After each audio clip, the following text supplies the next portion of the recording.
Money Vikings. All right, Money Viking G here. Welcome back to the show. Got a good one for you today. What I want to talk about is in layman's terms, because that's what I like to do, is boil things down to simplicity, to the simplest form of what they are. I want to talk about Bitcoin versus other assets. So we all know as middle-class wealth builders that we need to find some way to build wealth in this modern system. That's the only way really to sort of secure a secure retirement. It's the only way to sort of expand your possibilities in life. It's the only way to support your family and to generally be able to live a solid life. The problem, let's take a counter example. The problem with just simply saving money. So let's say a person works for 30, 40, 50 years and they save money diligently. The problem with that, saving is good. Savings is the start. That's step one. And in life, you always have to do step one before you do step 3, 4, 5, 6, 7, 8, 13, 14, 12, whatever.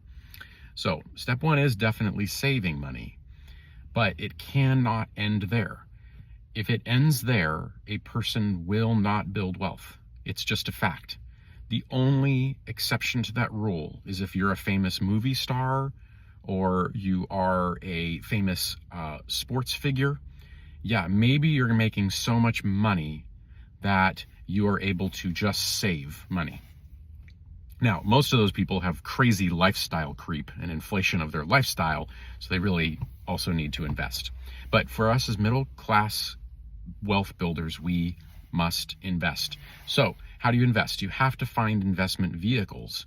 You have to find investment vehicles that do a couple of things. They need to match your risk tolerance. They need to match your goals. But probably most importantly, they have to beat inflation. So as we know, inflation has been ugly the last few years. Now, they talk about the last few years, but inflation didn't start the last few years. I would argue that we've been in an inflationary environment for decades upon decades. Look at how much a house cost 50 years ago versus today, or versus 20 years ago. Look at how much an education costs versus today, versus 30, 40 years ago. Look how much food costs. Look how much utilities cost. Look at the tax burdens, all those types of things. If you look at a lot of that stuff, yes, there are some things that have come down in price, but I'd say those are things that are meant to trick you. So flat screen TVs have relatively come down in price. So you can fill your head with a lot of commercials and buy more useless stuff. So there's that. But a lot of things that are essential have gone up a lot compared to salaries. So will technology and AI save us? I don't know. The jury's out. Is it going to basically just make a lot of 1% of the wealthy people extraordinarily more wealthy and leave mostly everybody else behind? Or is it going to be able to bring down the cost of education and the cost of other things? Maybe. It's possible. So you have this problem where you really do need your money to work for you. And your money needs to work at least as hard as taxes are going to eat into it and as hard as inflation. So you have two dragons that are attacking your assets. You have taxes and you have inflation.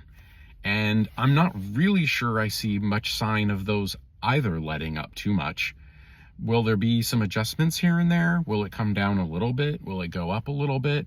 I don't know, but has the damage been done? Yeah, probably. And the dragons are not slain. They're still there. They're still alive and kicking. So there are those issues. You have to step back then and look at a macro level. You have to say, well, what can I do? Well, okay, I can put my money in a savings account. That's not going to work. You're going to lose. If you put your money into a savings account, yes, you're doing step one, but you're going to lose 3 to 4% of your purchasing power every single year.